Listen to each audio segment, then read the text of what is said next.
In this video, we'll be doing an oil change on a 2014 F550 with a 6.7 Powerstroke. This is the oil we'll be using. You're not going to use a full pail, so have an empty pail for your waste oil. Have some rags.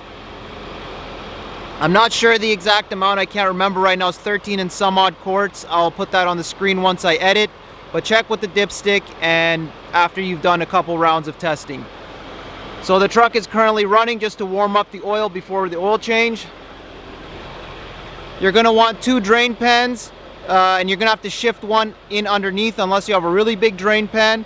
But this works just fine. You're going to want a funnel to fill, some brake clean. Here is the oil filter. There's the number. I usually use a more premium oil filter, but this is all the parts store had and this truck is overdue, so that's what we're going to use.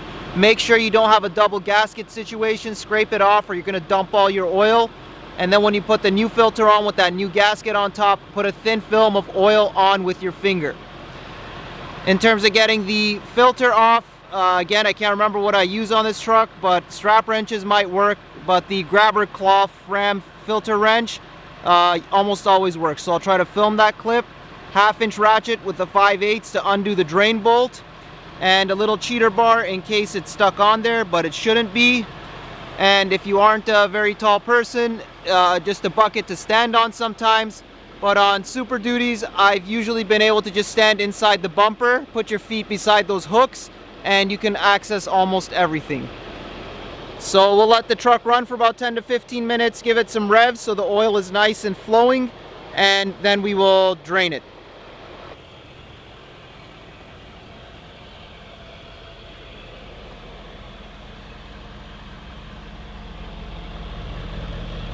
So please don't cry about the engine being dusty. Yeah, it needs a clean, but it is a work truck that's on the road all the time, so this is what she is. All right, we'll let her run for a little bit.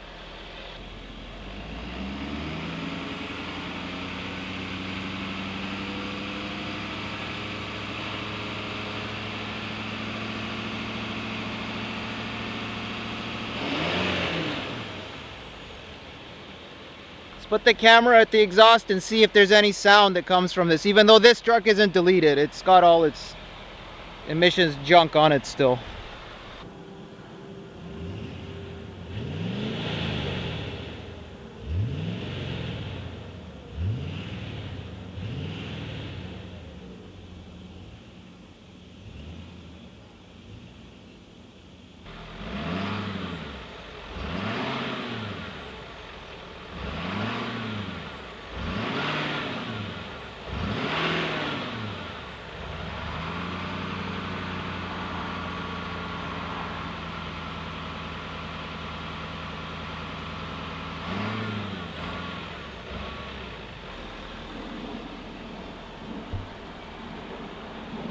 I forgot to mention, I'm just going to use an old distilled water container for the oil fill. This is completely dry. It's very important if you're using a water bottle. I don't recommend this, okay? If you have an old, whatever grade oil container, just a little 4 liter that most car oil comes in, just use one of those to transfer from the Rotella bucket into there and pour into the truck. But this is completely dry. Again, don't recommend using this, but it will do. Opening the hood also helps to let light through for cracking the drain plug and the oil filter spin off.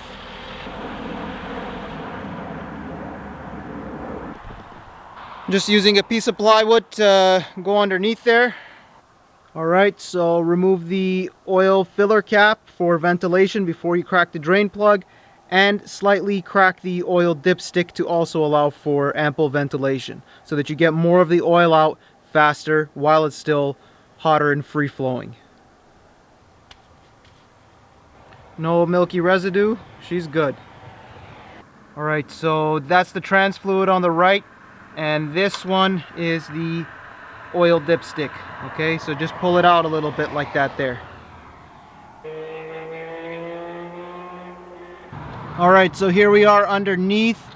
As you can see, she's got an oil leak, okay?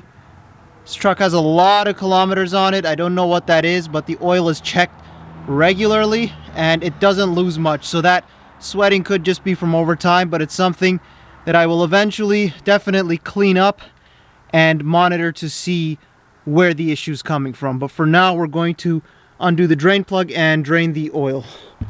Yo, I swear if I lose my camera because of this truck, I'm gonna be pissed. But you can see the oil filter is very accessible right there beside it.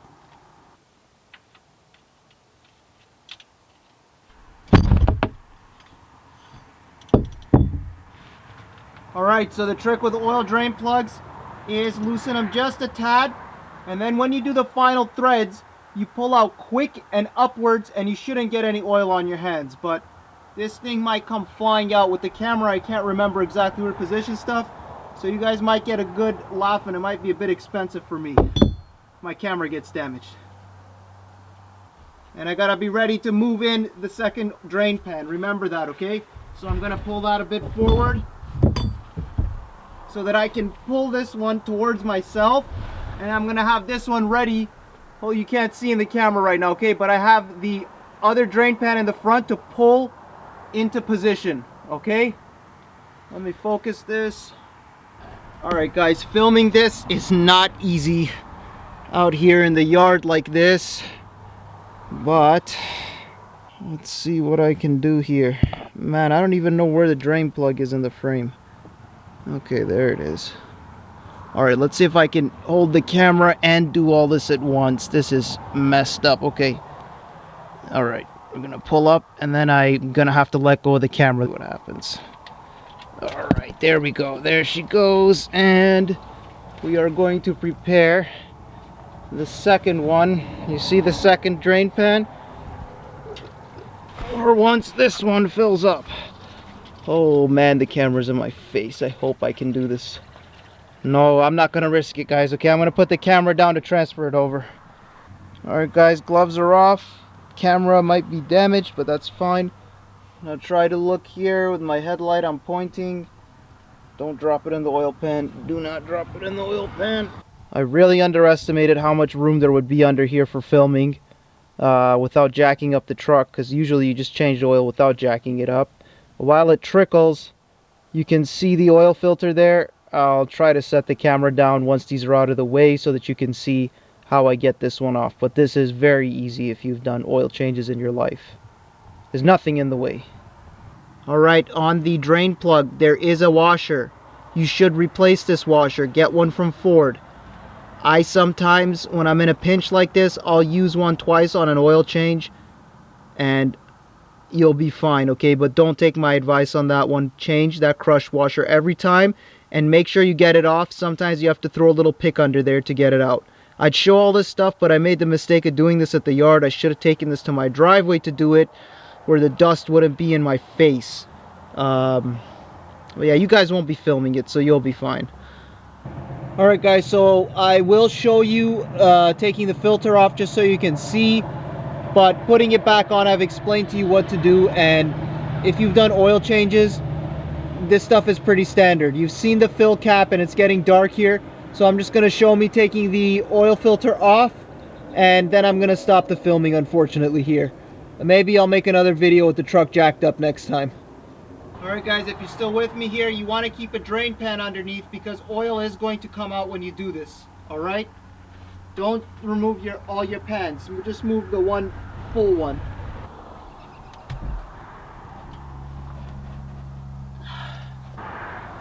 Hopefully it's auto-focusing, but it is loosening up with the filter wrench. Don't worry about damaging the old filter, okay? And what I'll say while we're here, when you put the new filter on and you've made sure you didn't double gasket it and you coated your O-ring, put it on hand body tight, okay? Don't use a wrench on it again, because if you do that, you might have hard trouble getting it off the next time. But again, this isn't like cars with hard oil filters with tricky locations inside frame rails. Even if you do seize it up, you can probably get this out pretty easily. But still, as standard procedure, hand body tight for the new filter. If you're really weak, I'm not talking to you, okay? But you shouldn't be weak if you're doing oil changes.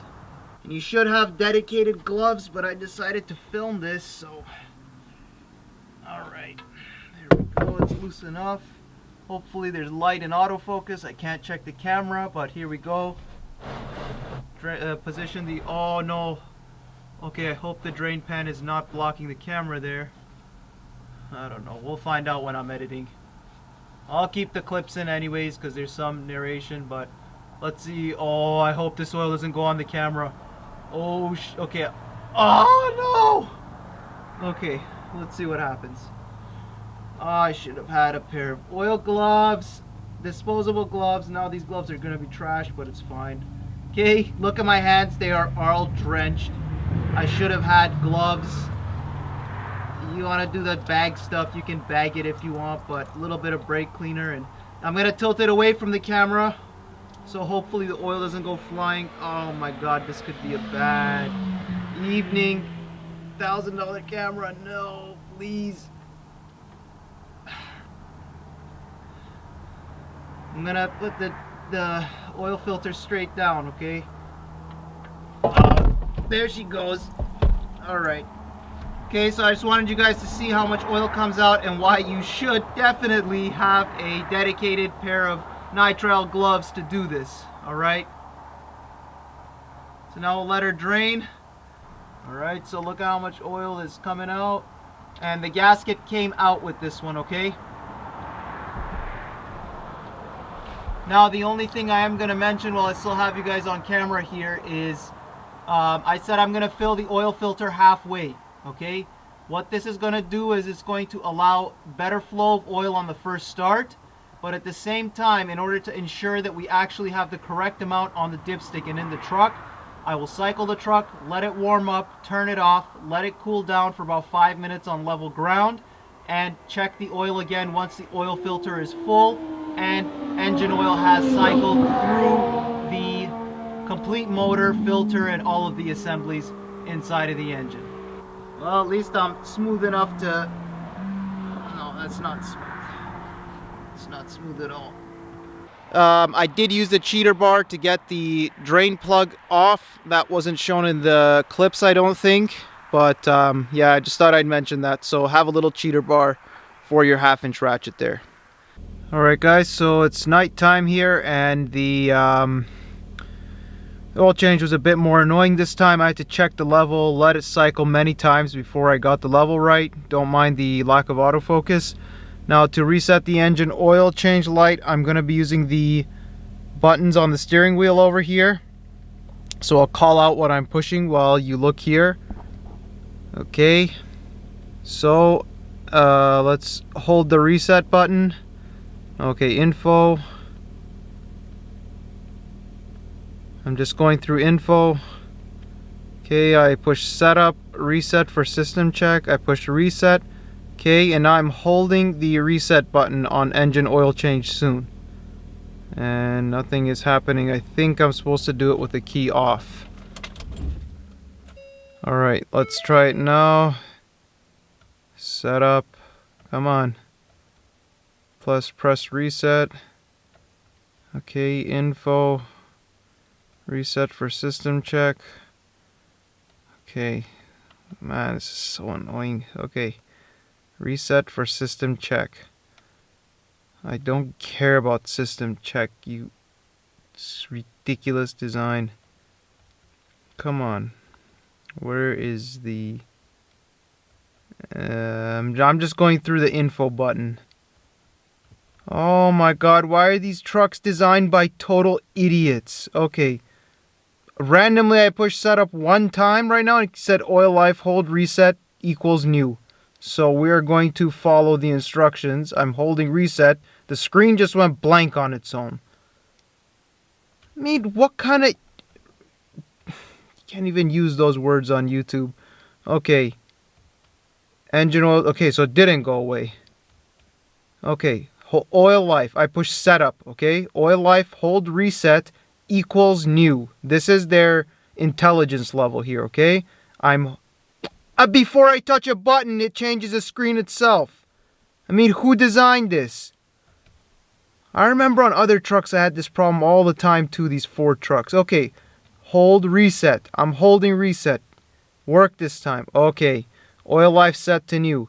So, with the brilliance of American engineering and how they send you messages on the dash. It may take a few times of random button pushing to get to that screen, but the final thing that worked was on one of the times that it said that screen. Man, Canon autofocus, come on. One of the times that it said it, on setup, I held reset, followed the instructions, and it worked. Now the oil light is reset. Alright guys, so here we are the next day. And she is running like a charm with Rotella shell running through her veins. So, we're good here. Alright, until the next video.